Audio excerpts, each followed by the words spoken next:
ஒரு சிறுவனுக்கு ஜூடோ கலை கத்துக்கணும்னு ஆசை. ஆனா அதுல ஒரு சோகம் இருக்கு. என்னன்னா அந்த சிறுவனுக்கு தன்னோட இடது கை இல்ல. ஒரு விபத்துல அவன் தன்னோட கையை இழந்துடுறான்.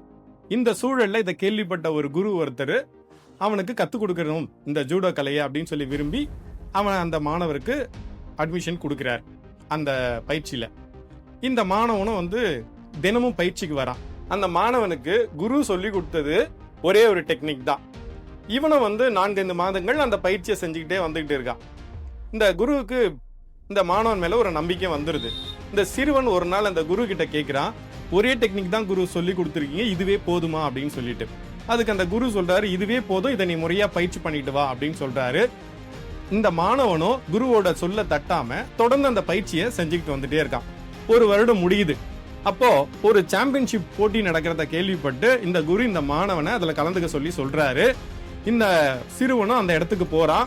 இவனை பார்த்த அந்த போட்டியாளர்களுக்கும் அங்க இருக்கிற பார்வையாளருக்கும் ஒரே ஆச்சரியம். இவனை பார்த்து சிரிக்கிறாங்க, ஏளனமா பாக்குறாங்க. ஒரு கை இல்லாத இவன் போய் எப்படி இந்த போட்டியில கலந்துக்குவான், அதுவும் இது ஒரு குத்துச்சண்டை போட்டியாச்சே அப்படின்னு சொல்லிட்டு எல்லாரும் பார்த்து சிரிச்சுக்கிட்டு இருக்காங்க.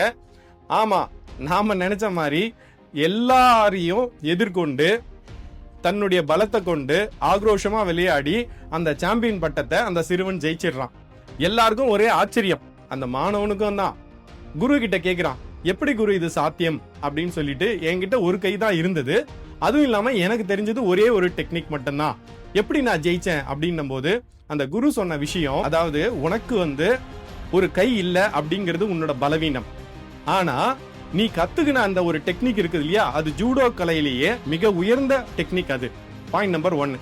ரெண்டாவது விஷயம், உன்னோட எதிரி உன்னை தோற்கடிக்கணும் அப்படின்னா உன்னோட இடது கையை மடக்கி தடுத்தா மட்டும்தான் உன்னை ஜெயிக்க முடியும்.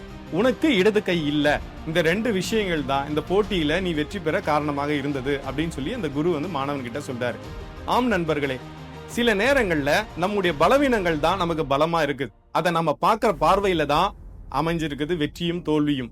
இதை நம்ம உணர்ந்து நடந்துகிட்டோம் அப்படின்னா ஒவ்வொரு நாளும் நம்ம வாழ்க்கையில வெற்றிகரமான நாளாகவும் மகிழ்ச்சி நிறைந்த நாளாகவும் அமையும். வெற்றி பெற வாழ்த்துக்கள்.